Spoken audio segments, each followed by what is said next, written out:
ಈಗಿರುವಂತಹ ರಾಜಕೀಯ ವ್ಯವಸ್ಥೆಯಲ್ಲಿ ಮತ್ತೆ ಕರ್ನಾಟಕದಲ್ಲಿ ತಲೆ ಎತ್ತಲಿದೆ ಹೊಸ ಪಾರ್ಟಿ.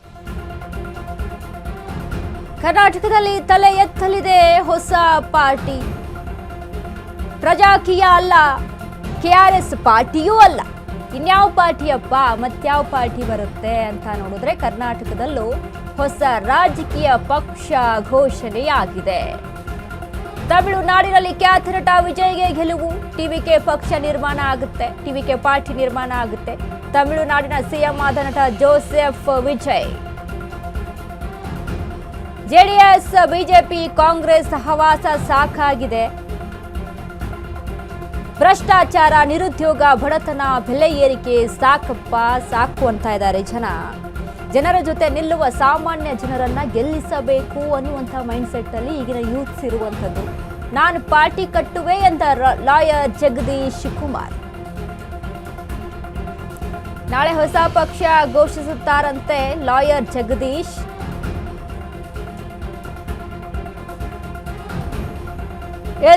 ಯಾವ್ದಪ್ಪ ಹೊಸ ಪಾರ್ಟಿ ಅಂತ ಕ್ಯೂರಿಯಾಸಿಟಿಯಲ್ಲಿದ್ದಂಥ ಜನರಿಗೆ ಲಾಯರ್ ಜಗದೀಶ್ ಪಾರ್ಟಿ ಹೊಸ ಪಾರ್ಟಿಯನ್ನ ನಾಳೆ ಘೋಷಣೆ ಮಾಡ್ತಾರಂತೆ.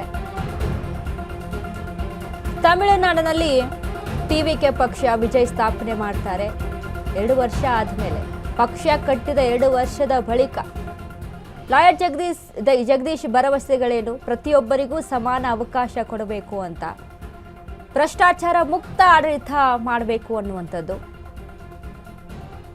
ಕರ್ನಾಟಕಕ್ಕೆ ಪಾರದರ್ಶಕ ಆಡಳಿತ ಕೊಡಬೇಕು ಅನ್ನುವಂಥದ್ದು ಲಾಯರ್ ಜಗದೀಶ್ ಕೊಟ್ಟಿರುವಂಥ ಭರವಸೆಗಳು.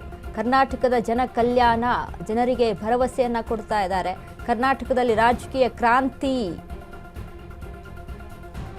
ಯುವಕರಿಗೆ ಉದ್ಯೋಗ ಭಾಗ್ಯ, ಪ್ರತಿಯೊಬ್ಬರಿಗೂ ಸಮಾನ ಅವಕಾಶ, ಭ್ರಷ್ಟಾಚಾರ ಮುಕ್ತ ಆಡಳಿತ. ಎಲ್ಲ ಪಕ್ಷನೂ ಸ್ಟಾರ್ಟಿಂಗಲ್ಲಿ ಬಂದಾಗ ಇದೇ ರೀತಿಯಾದಂಥ ಭರವಸೆಗಳನ್ನು ತೆಗೆದುಕೊಂಡೇ ಬರ್ತಾರೆ. ಬಟ್ ನಾನು ಇವ್ರ ಬಗ್ಗೆ ಹೇಳ್ತಾ ಇಲ್ಲ. ಲಾಯರ್ ಜಗದೀಶ್ ಅವರು ಭರವಸೆಯನ್ನು ಕೊಟ್ಟಿದ್ದಾರೆ.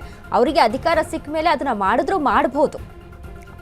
ಸೊ ಹಾಗಾಗಿ ಬಟ್ ಈಗ ನಿಜವಾಗ್ಲೂ ಯೂತ್ಸ್ಗೆ ಏನು ಬೇಕು, ಸರಿಯಾಗಿ ಮೂಲಭೂತ ಸೌಕರ್ಯಗಳು ಕೂಡ ಸಿಗ್ತಾ ಇಲ್ಲ ಕೊಟ್ಟಂಥ ರಾಜಕಾರಣಿಗಳು ಕೊಟ್ಟಂಥ ಭರವಸೆಯಲ್ಲಿ. ಹಾಗಾಗಿದೆ ಪರಿಸ್ಥಿತಿ. ಬಟ್ ಇದು ಕರ್ನಾಟಕದಲ್ಲಿ ವರ್ಕೌಟ್ ಆಗುತ್ತಾ? ಕಾದ್ ನೋಡ್ರಿ.